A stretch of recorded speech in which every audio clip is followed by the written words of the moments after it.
Pray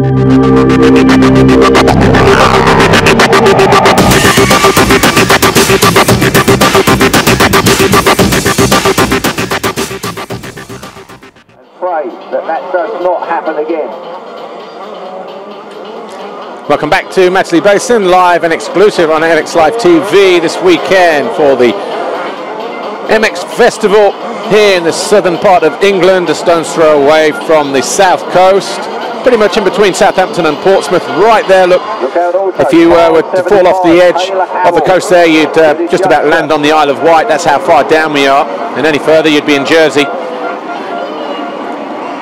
the Channel Islands. Pit lane looking good, last minute alterations going on the start straight and through the first corner. But the 85cc European Championship race will be up in a moment. Joining us for the first time, just enjoy some of the local scenery here, just outside of Winchester in Hampshire.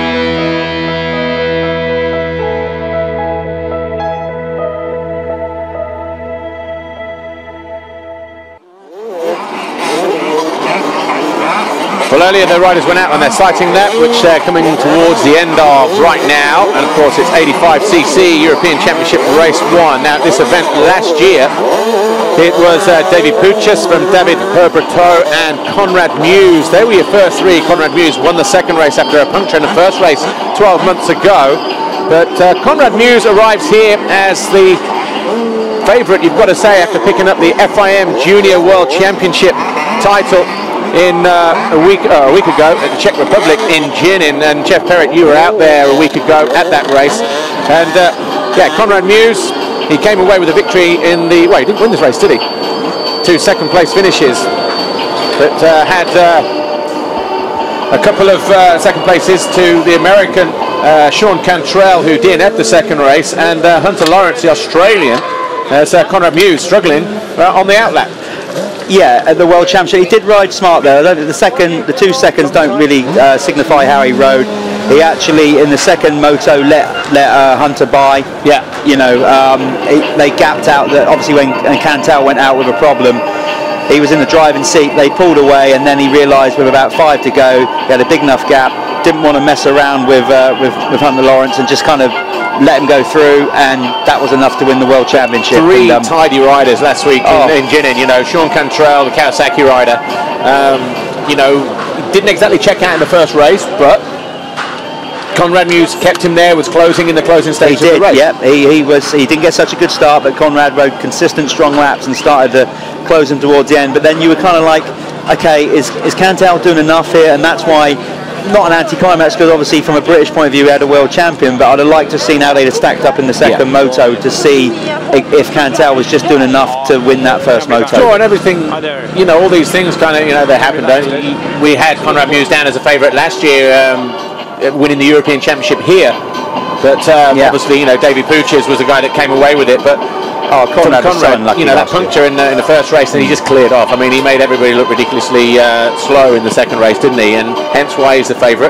You see the slightly new layout of the start area, and we only use the grey area just once. We don't even come back and rejoin at the start corner, the first turn, and go down past pit lane into turn 2 anymore. It's all looped around. But in free practice, Kim Savasti of Finland was the fastest rider, 209.772, just 3/10 quicker than Glenn Mayer of Denmark and Kevin Horgmo of Norway, with Jacob Terezak of the Czech Republic, Jorgi Prado, the Red Bull KTM youngster, in fifth. The Spaniard, high hopes on him.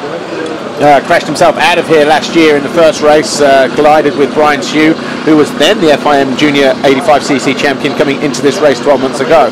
Rohan van der Moosdijk The Dutch rider on the Monster Energy KTM, Conrad Muse, was only 7th and about 4.2 seconds down. However, time training was a little bit different, wasn't it? Gianluca Facchetti, the 222, well, you can only be Italian and ride 222 and get away with it, can't you? But riding who his hero is, riding a Suzuki, he was fastest, but it was tightening up as well. I mean, the pre-practice was a 209, it was a 209.3, so half a second quicker on, and what were perfect conditions yesterday from Kevin Horgmer of Norway, the 505, Kim Savasti of Finland was 3rd, and then Conrad Muse was 4th. He actually cased the double jump here on one lap, as Tony Cairoli just looking on as well, and his cousin there on the left in the fox top.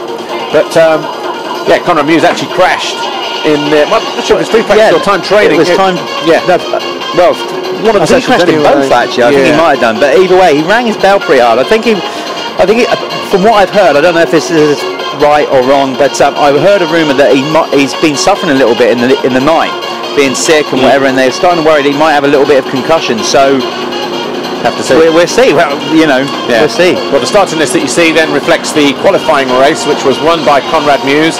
Pretty much led every single one of those 7 laps. Brought it home about 15 seconds clear of Jorge Prado and Glenn Mayer. First 3 riders all on KTMs. Gianluca Facchetti, the 222 on the Suzuki, was 4th from Jacob Teresak.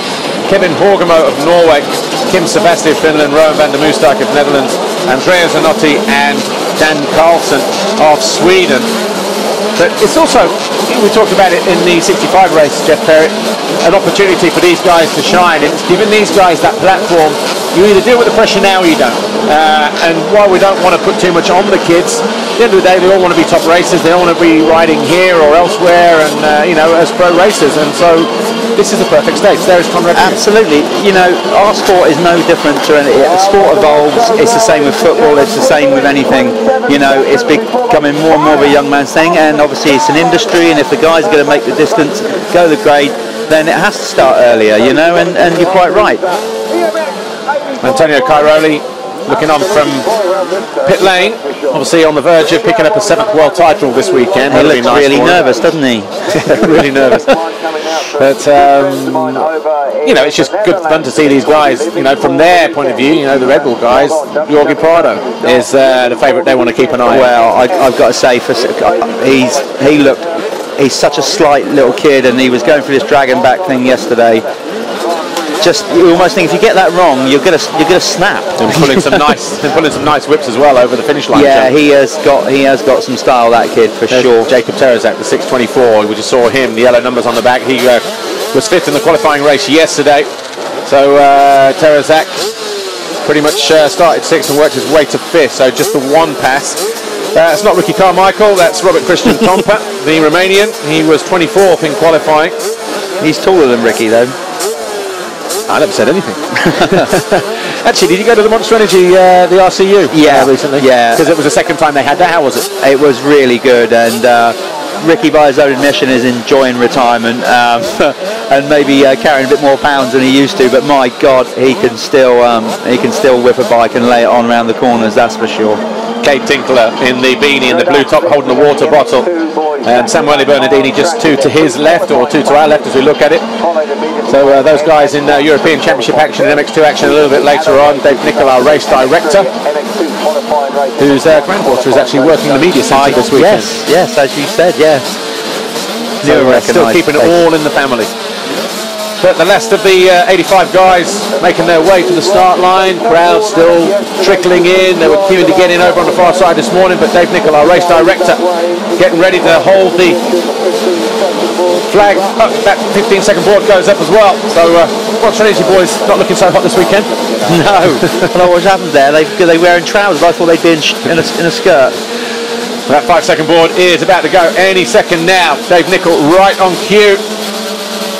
The gate about to drop. Conrad Muse 2 from the centre on the right hand side. He's got Prado next to him, and it's Prado who gets a whole shot right through the middle, and Muse leans on him in 2nd, puts in Van der Moosdijk in 3rd around the outside, and the 472 of Glenn Mayer gets a good start in 4th place.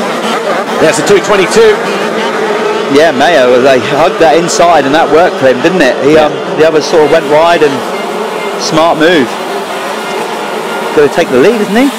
Yeah, Mayer there, Muse into third position at the moment. So just losing a place as they step downhill, bounce and jump short in all kinds of shapes and sizes. But Prado right on the right hand side, hugging the inside as they go uphill into turn 6. And a big step down, Union flags are waving for Conrad Muse in third place. The 426 as he pops up over the step up. And it's Kim Savasti actually in second place of Finland.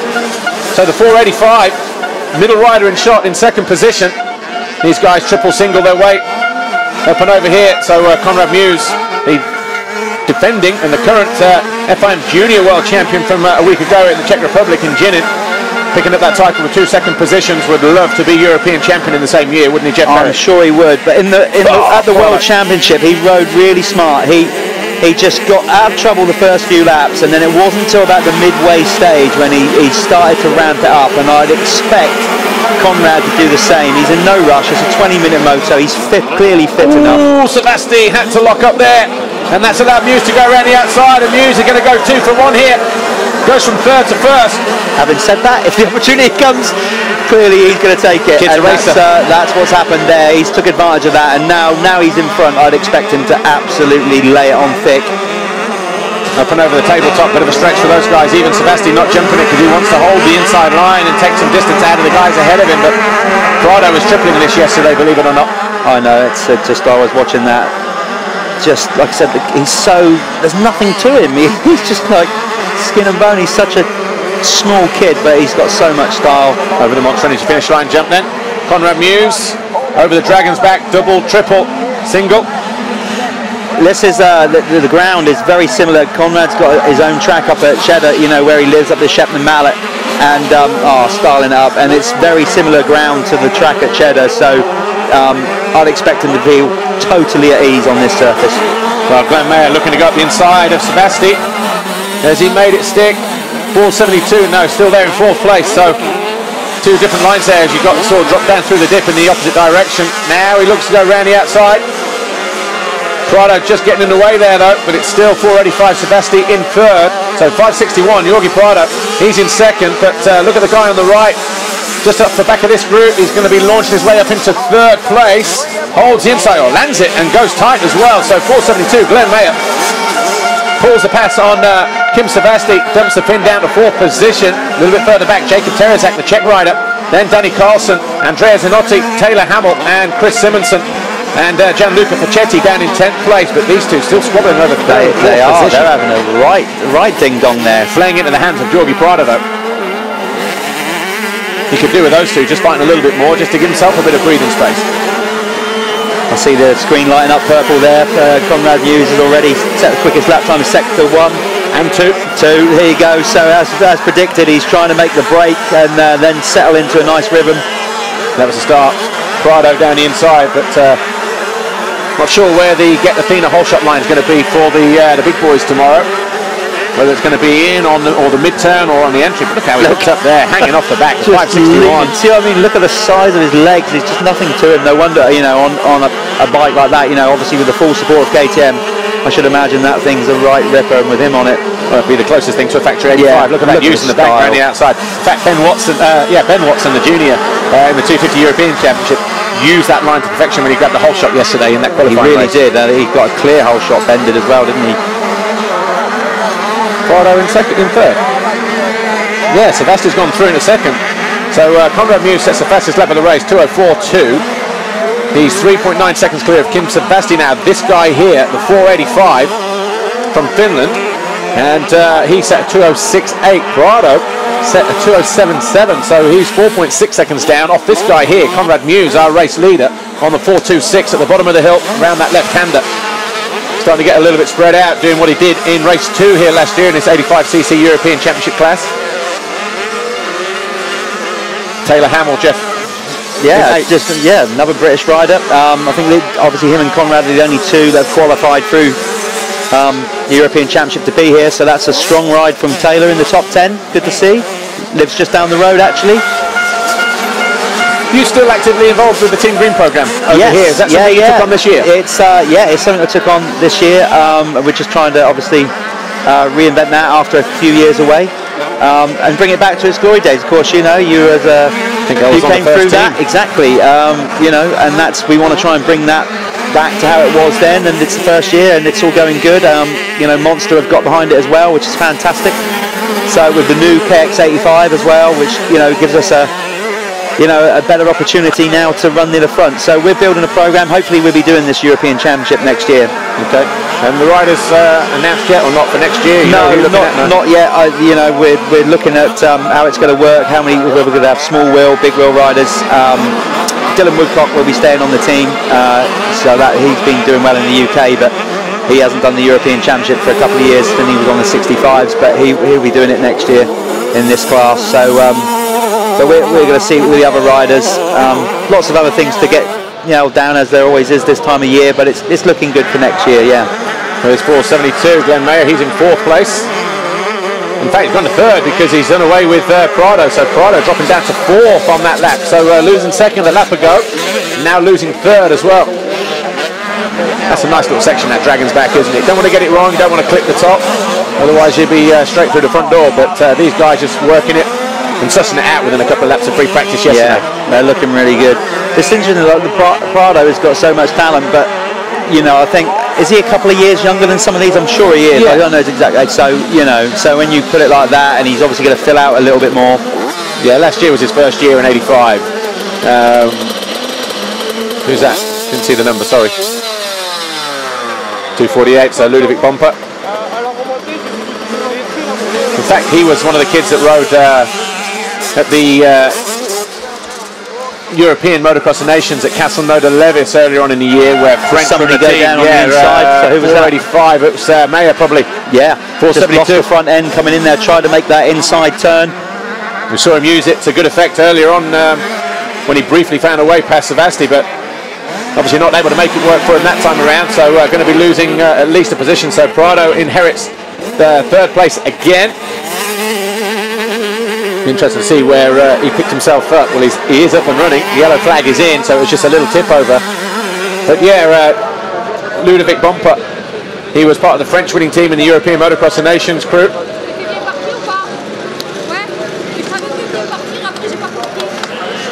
And was a race winner that day as well. And he was hauling around there, so obviously from that region. Yeah, that makes a big difference, doesn't it, with these kids? They, you know, if the European Championship goes round, it's a track they're familiar with. Obviously, unlike the GP riders, a lot of them have never ridden this track before, maybe it's from last year, but it's not a track that they can just turn up and get some practice on or race regularly. Well, 3 official laps complete. Muse flies past our commentary position. Oh! What were we saying earlier about not wanting to get it wrong? He was just a little bit short there, and he acknowledges his pit crew as well. He goes past pit lane. And that could have ended in tears. Right, takes a long look over his shoulder. He's 8 seconds clear. He thinks, right, maybe with 11.5 minutes to go, regroup. It's a 20-minute race. Oh dear, I've got to stop throwing my hands in the air every moment, so it's going to knock my headphones off. Oh, he got a bit of a kiss.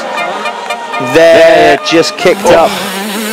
In a way, he was kind of lucky that the front wheel didn't get over the top of that. Yeah, because the back would have kicked him. Oh, that would have been nasty. Just managed to straighten everything out and level off, didn't it? Like I said, I don't think he's 100% after those crashes yesterday. I mean, you know, that's not to take anything away, or, you know, he's still out there leading it, but I don't think he's feeling it quite as good as he could have done. I think he rang his bell pretty hard. I saw him when he came off the track, and he was just sort of, you know, talking with his trainer, Justin Morris, and he just, you know, didn't look comfortable at all. Yeah. Got an agent already for next year, I believe. Yes, so I hear, yeah. So interesting to see where he ends up. And you know, obviously he's a name, as proven. He's the world champion. Now he's leading this, so everybody's looking at Conrad.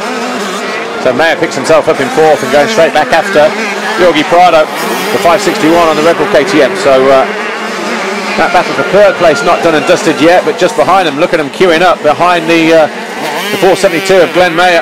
Starting with this guy, Jacob Terezac, 624 and a 222. The Italian Gianluca Pacetti, who's found a way past the 319 of Andrea Zanotti. Just there on the TM.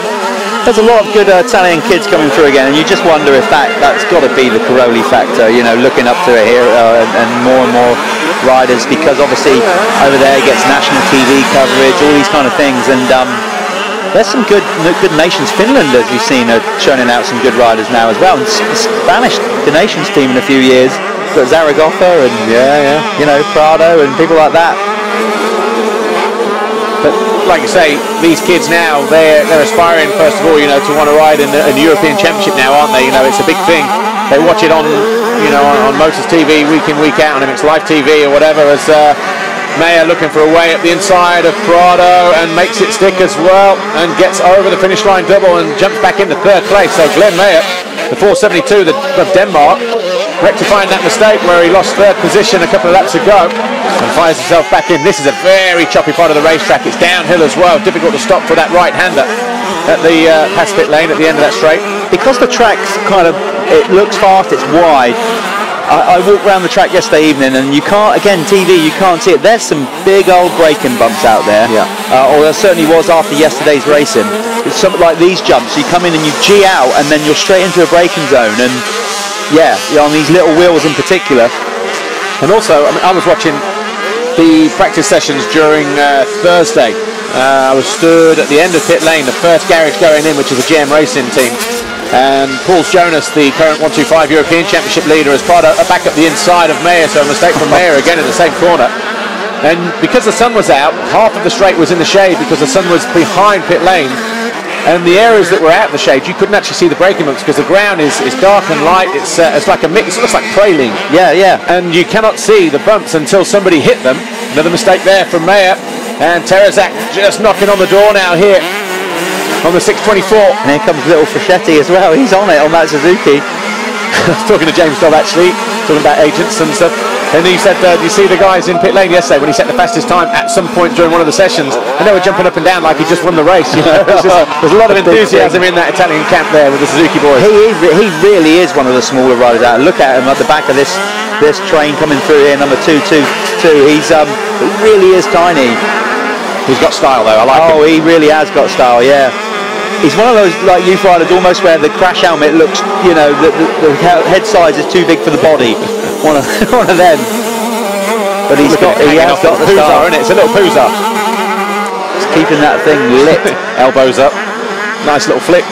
Round the outside, looking for a way down the inside of Terezak. And holding the inside line, going after Terezak right outside here, side by side. Bust it from the inside, what a move! Through the Dragon's back, look at him, absolutely side by side. You know Chirone's up there in pit lane, probably urging this guy on. He's hard on the brakes as well. Makes the pass stick, but Terezak is just going to come flying right by on the downhill step. No, he's got him covered. I'm going to give him a round of applause for that. That was great. Great bit, but Terezak right back up the inside, taking the shortest route to the corner at the top of the hill. And he's going to give him a nudge. He was thinking about squaring under. Oh, good lad. What a race. Just overshot as well on the step down, but he's going after Prado as the Dyker looks on. So at the moment, we've got Conrad Mewes, Kim Savasti, Glenn Mayer. But the battle really is Prado, Terezak, Fischetti, with Fischetti just taking over that fifth place. Having a quick look over to see where Prado is.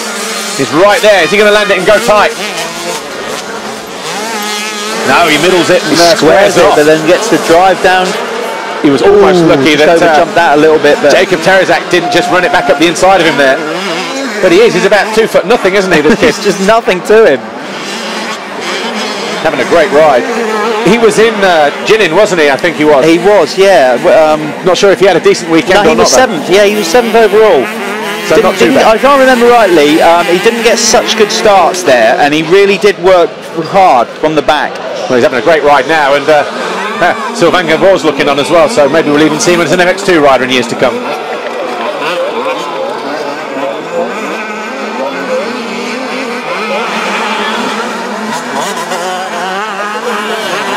Gianluca Fischetti currently in 5th position, the 222 on that yellow Suzuki. The Italian on the right hand side of his shot, looking to square off and find a way up the inside. Look how early he was on the gas, looking to find a way past Jorgi Prado, one of the favourites coming into this race. But so far it's so good to watch. What I'm loving about it is he's really working the circuit. He's not following him anywhere. So that golden rule of just never follow, dives up the inside. Look at that, he's working hard.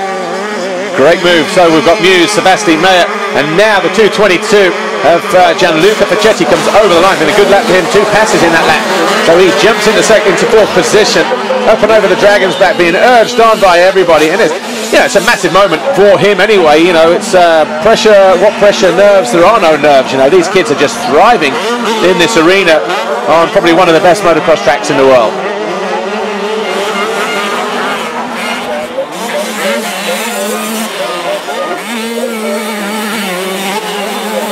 Gianluca Facchetti finds his way into 4th place then on lap 5, or on lap 6, but he's just found a way past the number 561 of Jorge Prado. They're at the top of the hill now there, look, and is that, I think he's closing in on Mayer, yeah. So the 472, Glenn Mayer in 3rd place. There's the guy in 4th on the yellow Suzuki, Gianluca Facchetti, then Prado, and then Jacob Teresak just behind, hugging the inside. So this is 3rd, 4th, 5th and 6th, all in the same shot, with Conrad Muse disappearing out the front by about 8 seconds over Kim Savasti. This is where the action is, Jeff Perrett. Oh yeah, this is a great race. I'm so impressed with Facchetti. It's just like Rowan van der Moosdijk there, just getting a bit of a panic rev on the second rider in shot as he headed up over that step up. He's chasing Taylor Hamill. So the 575. It's also really cool just to see, you know, obviously KTM, you know, the dominant 85 in this class. It's good to see another manufacturer out there as well. You know, Dyson for the front spots as well. But that Suzuki 80 has always been a good bike. Really when quick. I was a schoolboy, when you were as well, you know, it's always had a nice raspy sound to it as well. Really, they've always been really quick. You know, they might look a little dated, but they've still got a good motor in there. But it begs a question, doesn't it? You know, you just said, obviously, part of the Team Green program that you're involved with, Jeff Perrett, in the UK. There's a brand new 85 next year. You know, new design, new engine, new everything. It's just with this influence of the 85s and the 65 European Championship riding on the stage like this, begs the question, doesn't it? How long will it be before Suzuki, for instance, come out with a brand new 85 as well? Because this is where they've got to start looking now to get the Zaragosas and the Brian Hughes onto European as soon as possible, and you can only do that at this level. Yeah, I think that will start to happen. I honestly do believe that. You know, Kawasaki have finally, you know, it's been 12 years before they brought out a new bike. Finally, we've got one now. It's great. It's revamped. You know, Suzuki might follow. Obviously, TM have brought out a fantastic little 85.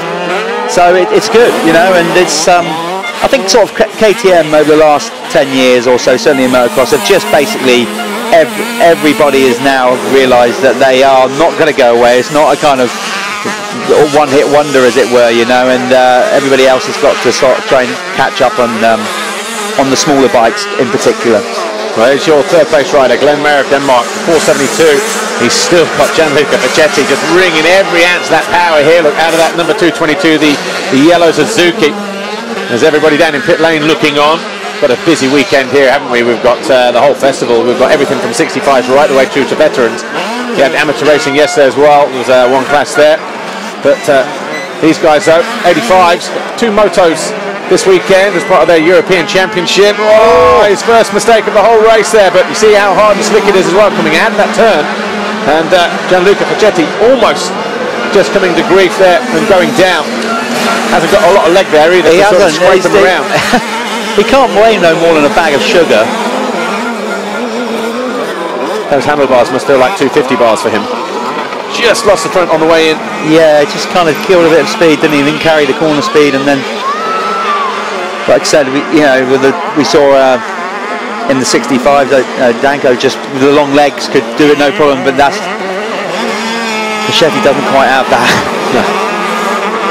Yeah, launching his way, no fear there. Look, and it's, you know, it's weird as well because these guys don't race together every week, do they? So obviously approaching that tabletop, then when you know riders, you know whether they're going to jump or not, and their body language, and, you know, certainly the bigger bikes, they'll be right off the racing. Like that guy there was, the back marker was right in the middle, and you think, do you jump, do you not jump? And he just went for it. This finish line, I was watching these guys practice yesterday, and I've got to say, I had to walk away in the end. I was getting really nervous because some of them were coming up and then stopping, and some of them were jumping over, and I thought, I don't want to witness that, the carnage. So I moved around the track a bit more. Yeah. I got scared. These kids obviously don't get scared for a second. They don't even think about it. Not even close to being scared. Well, Conrad Muse still around 7 seconds clear. He's backed things right off with 3 laps to go. After that little mistake on the Dragon's back that just about kept him upright. Kim Savasti in second, the 485. There's Mayer still in 3rd place. Just takes a nice casual glance over his shoulder. The old school flick of the knee, gear change there. The old, yeah, we like that. That's paying homage to us old boys there, getting a bit of old school technique in. he might do a cross-up in a minute. But Facchetti just not able to stay with him in the closing stages of the race, so not sure, you know, if he's just fresh off a 65, Facchetti, in terms of his size, and don't remember him being sort of, you know, around last year. Might be wrong. I don't. He caught my eye at the Worlds just purely because of his size. You know, I thought, well, God, he must be just out of the 65s because he is so small. I mean, there's some big kids in this class. It wasn't in the 85s last year, it was in the European. Just don't recall seeing him in the Europeans here last year, but like I say, could be wrong. But Kim Sevasti's had a good ride, just wasn't able to go with Conrad Muse. Conrad Muse setting the fastest lap on lap 2 with a 2:04.0 and a 2:05 for Sevasti 3 laps later. 2 lap board has gone out to Muse. Sevasti over the finish line jump now. He's single, double, and he almost had a Conrad Muse moment there. Just the back end just pitching up, the front just kissed the top of the Dragon's back, just leveled everything out for him.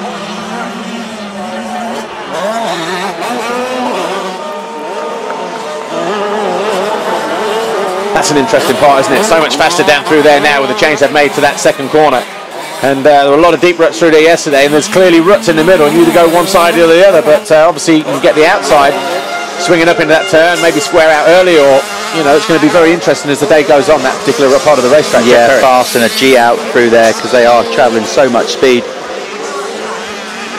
Just having a quick look out the window, Conrad Muse already on the quad, heading uphill into the main spectator area, Union flags flying away, but that's where the noise is going to come from all weekend. Of course, big weekend for Tommy Searle, Jake Nichols, Max Anstie, Elliot Banks-Brown and the rest of the guys in MX1 and MX2 this weekend. It's going to be a nice sunny day tomorrow as well. Yeah, apparently so. Yeah, I've bumped into a few of them so far this morning, and most of them that I have bumped into, Nichols, Brown, you know, all them, they seem to be, Pocock, they all seem to be pretty relaxed at the minute. Tell you what, we're lucky with the weather today, aren't we? I was watching the news last night, and you could almost draw a line straight down the centre of England, right the way through to the Isle of Wight. We're not a million miles away from here. No. And thunder, lightning, rain, storms, all the rest of it. We've had one shower so far, and anything to the east of here, as you look at the map of England, is getting all the rain. Even Langrish down the road where they used to run the hammering down. Yeah, absolutely hammering down, about 5 or 6 miles away from here, 7 miles, something like that. So very, very lucky, but the circuit in mint condition. Oh yeah, it's good. And the track crew, you know, they're going to have to do an amazing job, which they have been doing so far, because the amount of races, I mean, the logistics of putting an event like this on is massive in its own right, but to keep the track in tip-top condition is a real mission. Well, there are 8 races today alone, you know, with 65, 85, MX1, MX2 qualifying. I think we've got race 2 for the women's, race 1 and race 2 for the MX3. We've got another veteran race coming up as well. So maybe even have a 125. Oh no, the 125s and the 250s are tomorrow. So the Europeans. So a busy weekend on top of MX1, MX2, the 4 races there, and you know, it's a stacked I'm program. sure, you know, the big boys obviously wouldn't mind it, the rougher the better to a degree, but when you've got a little 65s out there, that has to be a consideration, you know, because the big bikes make some big old holes, and as much as you want the 65s riding the GP tracks and bringing them on, there is a limit of how big a bumps you need them going over at that speed, over the jumps, etc. Well, just having a quick look down at the schedule, actually, in terms of what we've got coming up today. This is EMX85 race 1 on MX Live TV, by the way, at 1 o'clock to 1:30 on the studio show today, not tomorrow. We've got Dr. Wolfgang Schroep, the director of the FIM Motocross Commission. We've also got Harry Nolte, the general manager for CLS Pro Circuit Kawasaki Monster Energy, and Neil Prince, team manager for Team Great Britain. So be interesting to see if he lets us in on any secret. I know they've got an official press release later on this afternoon. So be interesting to hear what the official team is there. Oh, you're going to have to properly quiz him on that. I doubt if he'll tell you. He might do. He might. We'll see. Or he might, you know, Freudian slip. He might let it slide. But then after that, we've got 20 past 2. We've got MX3 race 1 at 3:15. MX2 qualifying at 4 o'clock. We've got MX1 qualifying. Then women's race 2 is at 10 to 5, followed by the veterans race 2 and MX3 race 2, and everything coming to an end at around 7:20 this evening, so a long day in the broom cupboard, Jeff. Yes, it is. It is. It'll be a long day, full stop, because I'm sure there'll be some partying, certainly in the over in the camping area and whatever tonight. But that's all part of the British GP, isn't it? That's of course it is. You know, that's why people come along to have a good time. Well, final corner then. Conrad Muse, the FIM Junior World Champion, takes the checker flag, wins Moto #1 here at Matterley Basin, and he's on course for picking up a European Championship crown to go with a world title he picked up a week ago in the Czech Republic. Second in the race should be Kim Savasti. He comes over the line about 6 seconds behind. And then just behind them should be Glenn Mayer, the 472, waiting for him to come out of the final corner now, but that's not him, that's a back marker. So Mayer just coming into view now, and Pacetti closed right in, and so did Prado. So over the line here. So third, fourth and fifth, all there. Well, that's a better start than last year for Conrad anyway. Definitely. He doesn't, see what I mean? He doesn't look sort of shaking his head as if to say that was hard work. I didn't really. He doesn't look overly joyed, does he? He's just, no. you know, whatever. So I think he is. I think he knows a little bit. He knows also, you know, from his experience last year as well. You know, he won a moto. He probably should have won 2 motos, and he knows that anything can happen in. Absolutely, it's not done yet. Yeah. A bit like Mitchell Lewis in the 150s yesterday. Yeah, you know, so he's on course for winning the. You know, the 150 Championship European Honda Series, but had a collapsed front wheel, had to ride a couple of laps, but that was all, that was the championship decided right there, wasn't it, in a nutshell? Yeah, I felt for him, you know, he did what he tried to muscle it round, but obviously with his wheel just wobbling everywhere, just had to literally watch the championship slide away. Just making a note of these first few positions. Jordi Prado. Expected a little bit more from him in some respects, you know, style, speed and everything else, but just not able to go the distance really, was he? No, he Jeff? started off good, and then, you know, got picked off by those other 3 who were really strong actually. That was a good battle there between Meyer, Sylvester and Pacetti. Andrea Zanotti. What about Taylor Hamill coming home in 9th in the end? Yeah, that's a solid ride, you know, a top 10. For, you know, obviously Conrad is Great Britain's big hope, being branded as our next Tommy Searle, potential world champion, all that kind of stuff. And let's not forget we've got some other good riders in the UK, and Taylor's one of them. He's been doing the entire championship, and he's here on merit. And to finish top 10 is a really good ride. I'm sure his dad Chris and all the family will be really pleased with that. Crowd starting to fill in here at Matterley Basin. Just around the corner from Matterley Bowl, actually, about half a mile or so, isn't it? That's where General Eisenhower addressed his American troops just before the D-Day landings battle back in 1944. Looks like from the mess around the corner from a recent festival, it looks like they were there the other day. Same every year, though. Yeah, isn't it? You know, yeah. I think they must have a window and say, right, in August, this is what's going to happen in this area. Get it over and done with. Just get it all over in one go. A couple of budding racers there, fighting over the bikes, doing donuts. Keeping them up on 2 wheels, guys. That's what you want to do. Monster Energy continued support. It's great, isn't it? You know how the level of professionalism has changed. You know, you see the skybox now with the waiting zone all undercover, the podium area up high, the VIP area. Then you've got your your pit lane area.